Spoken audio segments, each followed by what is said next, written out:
What's going on, guys, and welcome back to the channel. I'm Chris, this is 4K Motoring, and today we're going to do another maintenance video on our 2001 Corvette. I know it's been a little while. What we're going to do today is fix a pretty common problem with these cars, and especially as they start aging, and this is a belt squeak.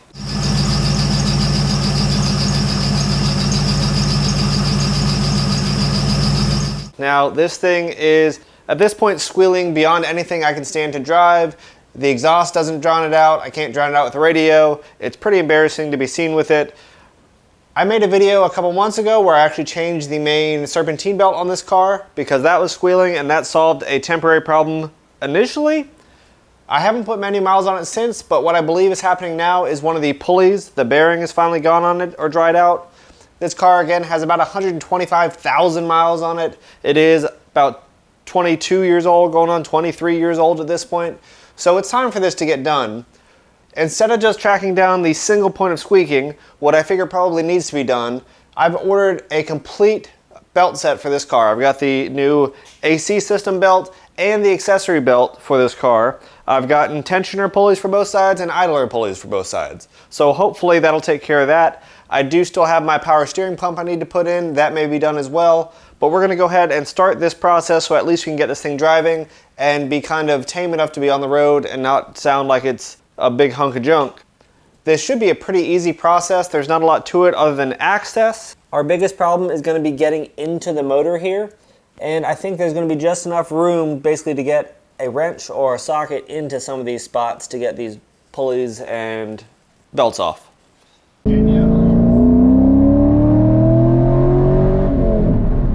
So if you guys haven't seen my other video on changing the serpentine belt, again, that is linked up above. We're gonna go ahead and get into it. Easy process, doesn't require any special tools. Okay, we're gonna start by going and cranking down on this one tensioner pulley just to release our serpentine belt, our accessory belt. That's gonna require just a 15mm socket. Just slide it on. Could be a ratchet or a breaker bar. Push it towards the center of the engine. That'll give us a little bit of slack, enough to go ahead and loosen this belt. Now, we're going to be removing and replacing this belt, even though it's not that old. We did go ahead and get a whole new set of AC Delco parts. So we're going to go ahead and take this off. I'm going to leave a diagram that shows the overall routing of this belt, but make sure for your benefit you kind of keep track of the direction the belt goes and its overall routing before you take it off. Our accessory drive tensioner is going to have two bolts, one here at the top and one at the bottom that need to come out to replace it. These are also going to be 15mm bolts, so you can use the same socket. In my case, they weren't overly tight, which makes me think this thing may have been replaced in the past. And with these two bolts out, we can go ahead and remove our accessory belt tensioner and get that out of the way. After looking at the overall room we're going to have to replace some of these pulleys, what I've decided to do, since I've got that extra power steering pump and we do need to replace that at some point, it is starting to make noise at high RPMs when it's spinning pretty quickly. We're going to go ahead and replace our power steering pump as well. So I've gone ahead and already removed the alternator. Alternator on the back just has the little 12mm socket that comes off for the battery. Make sure we disconnect the battery, and a little plug on the back. And then there are two bolts that go through, two of these long bolts. Again, they're going to be 15mm, and they just come right out. Pretty good access to those. We're going to end up having to take this bracket off to get to the water pump that's down below it. So keep working with me. We're going to get through that and see what space we can clear out. Hopefully when we take these things off as we kind of work our way down, it's going to make that pulley a whole lot easier to get to. There are a couple kind of difficult things to get to. So far it's all 15mm bolts. Our first one is removed from right here. 15mm bolt comes right out. That one you can get to pretty easily. The power steering pump, since we're removing it, we went ahead and just used a little pry bar behind the actual wheel itself, kind of in that little gap, and just force it open. This thing will shatter. The original one, there are some aftermarket ones that have some holes in them that allow you to get through them, but ours did not. The factory ones do not. So we went ahead and just broke that one so we could get two things. We went ahead and removed this 15mm. There is, on this power steering pump, there's a 15mm here and one on the opposite side of this bracket. We can go ahead and remove the fluid from this power steering fluid reservoir and disconnect the lines and remove that. And then we'll be able to get to our bracket itself down here that removes this alternator bracket, get all those bolts out, and we can have pretty free access to our power steering pump, which we're going to replace. Once we remove that, again, be aware there's going to be some fluid as we do that. We're going to have pretty easy access to our idler pulley over here. So that should make this whole job pretty easy, and we're going to freshen up basically this whole side minus the water pump. So using a little bit of suction, we were able to get all the fluid out of our reservoir itself. This is completely empty, and we've got both bolts loose, the one from each side. This one's obviously kind of captive at the moment. The thing that's holding this in still is going to be those two lines underneath. And if we can see the line coming from the pump and the line going from the actual rack itself, these are both going to have fluid in them still, so be careful when we undo them. The one that goes to the rack is pretty easy right there to undo, and that's going to have a good bit of fluid because it's a pretty long line. The one over here to come to the pump, it's kind of hard to get to the side right under that bolt. So it may in fact be easier to take it off of the pump itself down here where we have a little bit more room, which will dump all that fluid in that line. So make sure you have something to soak that up.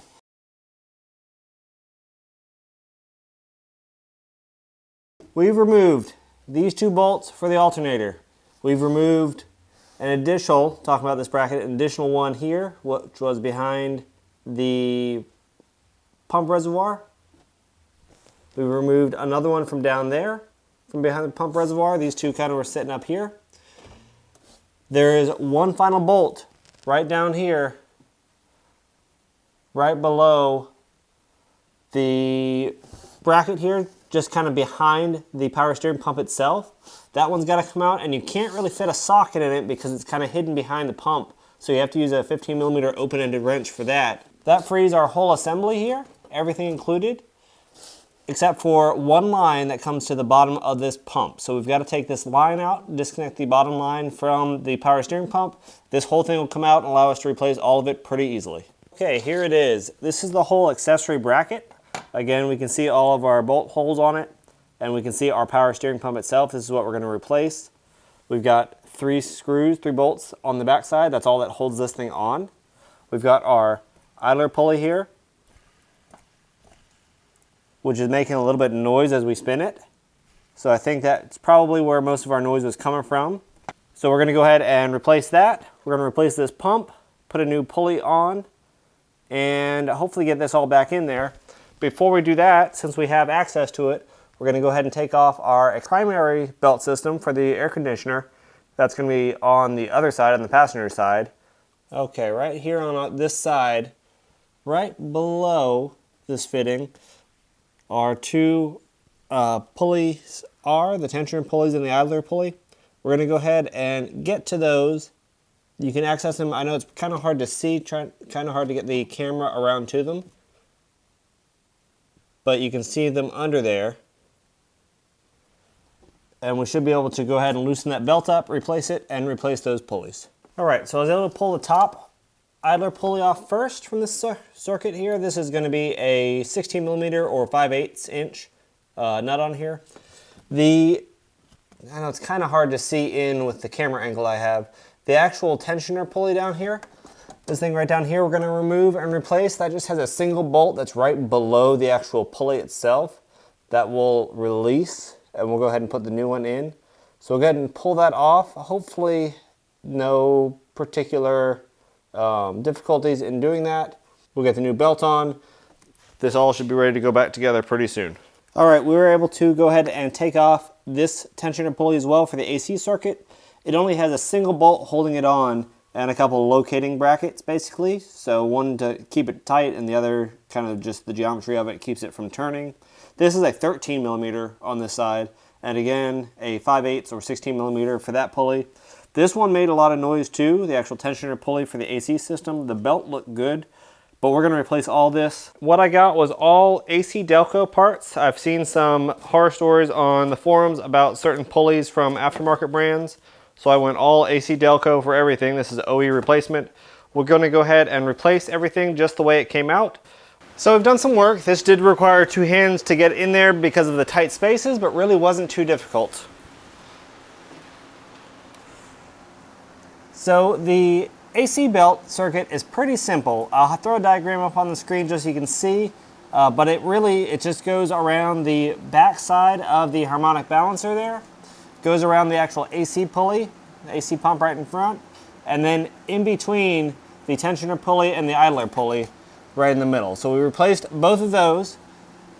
Pretty easy, just the way it came out. And we went through our new tensioner pulley for the accessory belt right here on top. So we are done on the passenger side, basically. We will eventually be cranking down on this one when we put the new belt on, but until then, we're gonna work on the other side, get that power steering pump on, get the new pulley on, and hopefully get that whole bracket stuck back in and bled. That's really the extent of what we have to do here. I think we're gonna have a car that's gonna be driving pretty quietly and pretty well for the foreseeable future. Eventually, we are going to do heads and cam, that sort of thing, and a new timing set for this motor. Again, we're about 125,000 miles on this engine, which is not an excessive amount, but as we keep creeping up, we're gonna be closer and closer to needing to replace a lot of that or overhaul that. When we do that, I'm sure we'll take a look at these things again.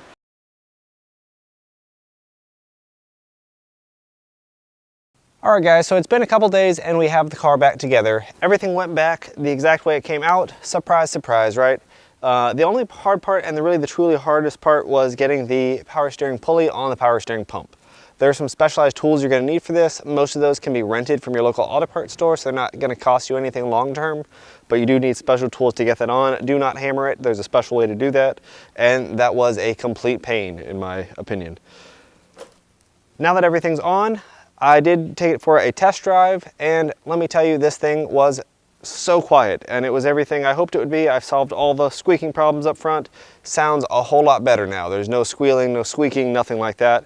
It sounds just like a new modern car, the way I wanted. Now, there is a special bleed procedure for the power steering pump. All you want to do to bleed it is make sure that you jack the car up so your front wheels are off the ground. There's no load on the front tires. And with the car off, we just want to stick the key in the ignition just to unlock the steering wheel. And you're going to take it lock to lock about 10 or 15 times to bleed all of the air out of this system. Once you do that, we're going to check our level. It's going to take about a single quart, a little bit less than that, to do this whole process. If we're just replacing the pump and not the steering rack itself, it's not going to take the full, I believe 1.7 quarts is what the entire system takes. We won't need all of that just to do this pump replacement. Take the steering wheel back and forth a couple times, lock to lock, about 10 or 15 times, check our fluid, check our level. Then we're going to start the car. Same thing, tires are going to stay off the ground. Start the car, wheel lock to lock a few times, 10, 15 times. Check our level again. We should have all the air out. You want to make sure you're right between those cold and hot lines, and then we are ready to go. This really was not a super difficult process. It did require a couple specialty tools. I'll leave a link to all those below.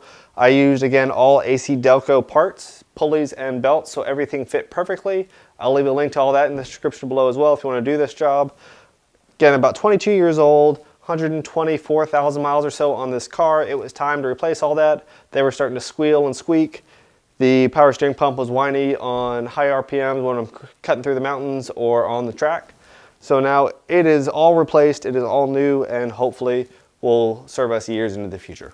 We're getting ready to do a suspension job on this where we're going to replace all the bushings and ball joints on the whole car to the urethane ones. That way it's a little bit more precise, a little bit stiffer as far as controllability. But we're not going to be doing anything to the springs or shocks just yet. That'll be coming a little bit later.